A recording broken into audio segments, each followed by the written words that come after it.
नमस्कार, मी पल्लवीज किचन 94 मध्ये तुमच्या सगळ्यांचं खूप खूप मनापासून स्वागत आहे। तर आज मी घेऊन आलेली आहे तुमच्या समोर मेवा लाडू, जो खास करून थायरॉइड ज्यांना असतो त्यांच्यासाठी हा लाडू खूप फायदेशीर आहे।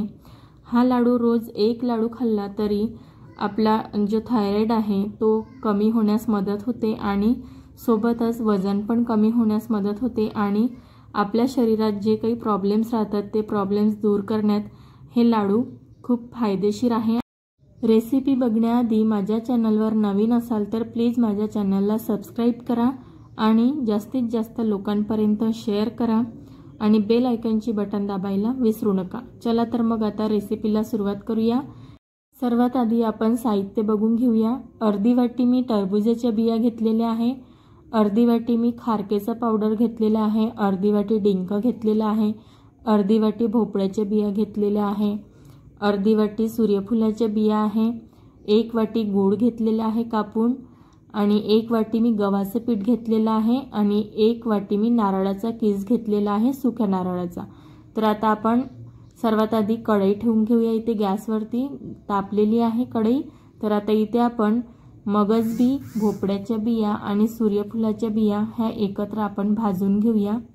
इथे तुम्हाला जर तूप टाकून भाजून घ्यायचं असेल तर तुम्ही तुपाचा पण इथे वापर करू शकता। तर मी इथे कोरडेच भाजून घेत आहे। तर ह्या बिया आपल्या शरीरासाठी खूप फायदेशीर आहे। तर मगज बियांना टरबूजाच्या बिया असे सुद्धा म्हटलं जातं। तर ह्या मगज बीमुळे शरीराला ताजेपणा येतो आणि शरीराला ऊर्जा मिळते। या बियांमुळे अपचन कमी होते आणि हाडे मजबूत राहतात। तसेच भोपळ्याच्या बियांमुळे रोगप्रतिकार शक्ती वाढते। या भोपळ्याच्या बिया खास करून पुरुषांसाठी उपयुक्त आहे। या बिया रक्तातील साखर नियंत्रित करते। तसेच भोपळ्याच्या बियामध्ये झिंक मोठ्या प्रमाणात असते। तर हे झिंक थायरॉइड हार्मोन्सच्या निर्मितीसाठी महत्त्वाचे असते। झिंक कमी असेल तर T3 आणि T4 नीट बनत नाही। तसेच मॅग्नेशियम व सेलेनियम सुद्धा थायरॉइड ग्रंथीची कार्यक्षमता सुधारतात। अँटीऑक्सिडंट्स सूज कमी करण्यास मदत करते। तर हे सगळे आपल्या भोपळ्याच्या बियामध्ये हे भरपूर विटॅमिन्स असतात। तसेच सूर्यफुलाच्या बियांमध्ये पण भरपूर सारे विटॅमिन असतात। आपले थायरॉइडचे ग्रंथी ते सुधारण्यास मदत होते।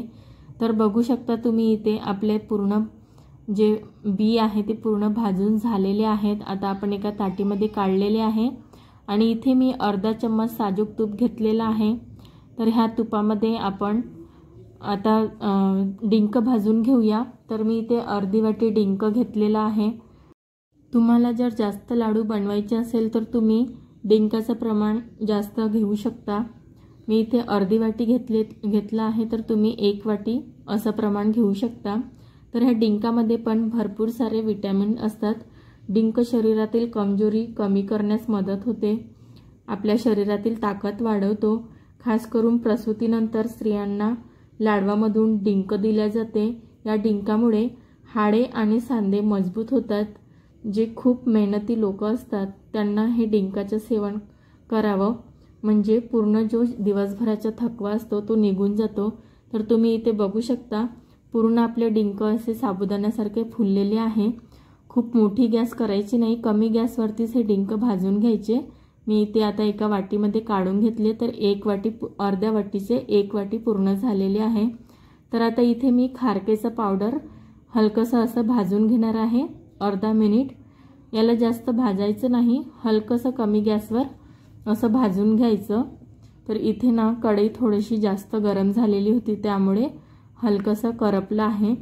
तुम्ही कमी गॅसवरच भाजून घ्यायचं। तर तुम्ही इथे बघू शकता मी इथे तुपाचा वापर केलेला नाही आहे। तुम्हाला हवा असेल तर तुम्ही इथे थोडंसं तूप टाकून ह्या खारकेच्या पावडरला तुम्ही भाजून घेऊ शकता। तर बघा अर्धा मिनिट झालेला आहे, आपली खारक पण छान भाजून झालेली आहे। आता इथे मी सुकं नारळ घेतलेलं आहे, याला किसून घेतलेलं होतं छान। आणि आता इथे मी याला पण छान खरपूस होतपर्यंत भाजून घ्यायचं, खमंग असा वास येतपर्यंत। खूप जाळून घ्यायचं नाही, काळपट करायचं नाही, नाहीतर कडसर वाटतो लाडू। त्यामुळे कमी गॅसवर किंवा मीडियम फ्लेमवर तुम्ही नारळाचा किस भाजून घ्या। बघू शकता तुम्ही किती मस्त कलर आलेला आहे आणि या कलरपर्यंत नारळाच्या किसाला असं भाजून घ्यायचं। याच्यामध्ये तूप नाही टाकलं तरी चालेल, कारण नारळामध्ये ऑलरेडी तेल असतं त्यामुळे। तर आता आपला नारळ पण झालेला आहे भाजून। आता आपण गव्हाचं पीठ भाजून घेऊया। तर इथे सुरुवातीला गव्हाच्या पिठाला बिना तुपाने किंवा तेलाने भाजून घ्यायचं, म्हणजे जो कचरटपणा राहतो गव्हाच्या पिठामध्ये तो निघून जातो। तर 2 ते 3 मिनिट असंच भाजून घ्यायचं बिना तेलाने आणि कमी गॅसवर भाजायचं, मोठी गॅस करायची नाही, नाहीतर गव्हाचं पीठ करपण्याची शक्यता असते। तर तुम्ही इथे बघू शकता गव्हाच्या पिठाचा कलर चेंज झालेला आहे, हलकासा तांबूस कलर आलेला आहे। तर आता इथे मी 2 चम्मच साजूक तूप टाकलेलं आहे।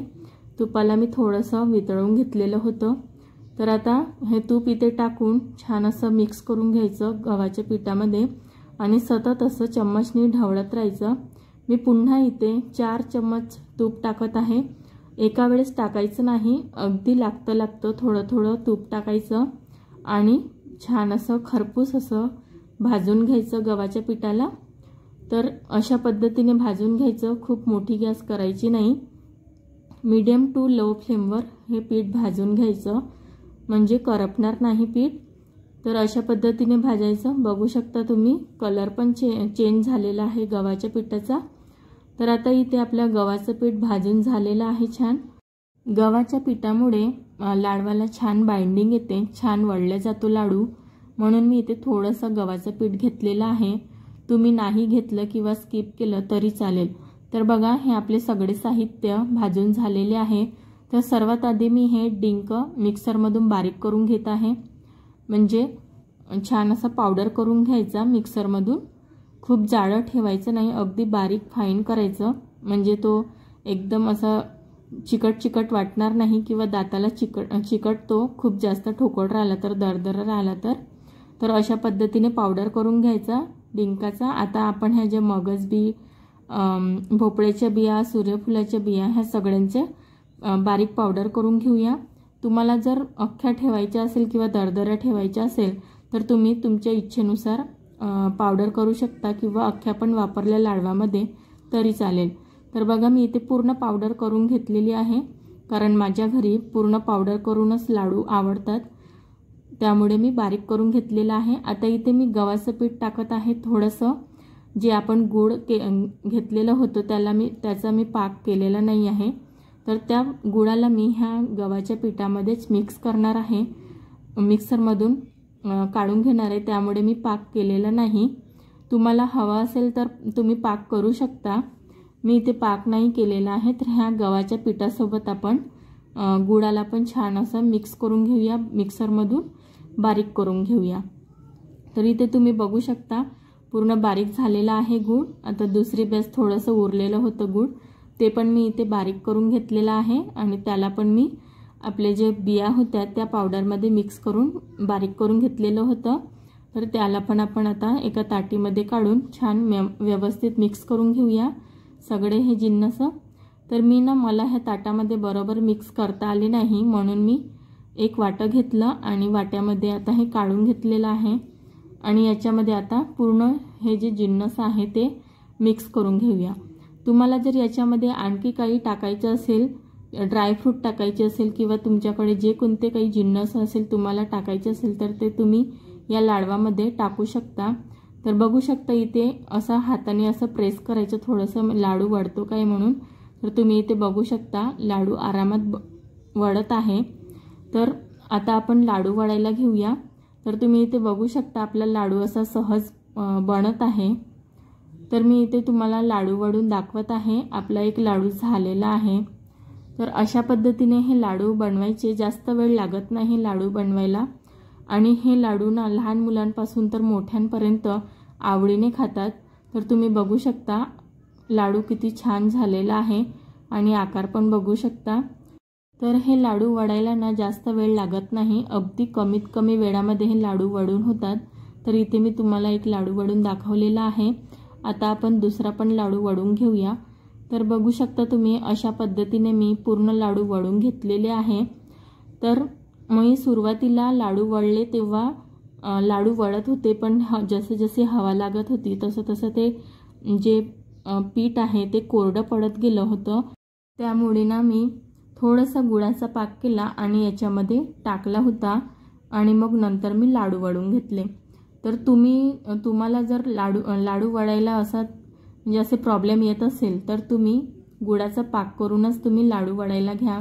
तर तुम्ही इथे बघू शकता आपले पूर्ण लाडू वळून झालेले आहेत आणि किती सुरेख दिसून राहिलेले आहे लाडू आणि अगदी बघूनच असं तोंडाला पाणी सुटेल असे हे लाडू झालेले आहे। तुम्ही पण असे लाडू एकदा घरी नक्की ट्राय करून बघा।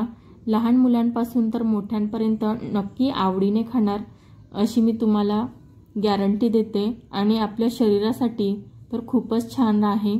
थायरॉइड राहो किंवा शुगर राहो, बीपी राहो किंवा कोणते पण प्रॉब्लेम राहो, कंबरदुखी राहो, केस गळती राहो, हे लाडू तुम्ही खाल तर अगदी शरीराला आपले फायदेच मिळणार आहे। रेसिपी कशी वाटली तर मला कमेंट करून नक्की सांगा। माझ्या चॅनलवर नवीन असाल तर प्लीज माझ्या चॅनलला सबस्क्राईब करा आणि शेअर करा। Thanks for watching. नमस्कार।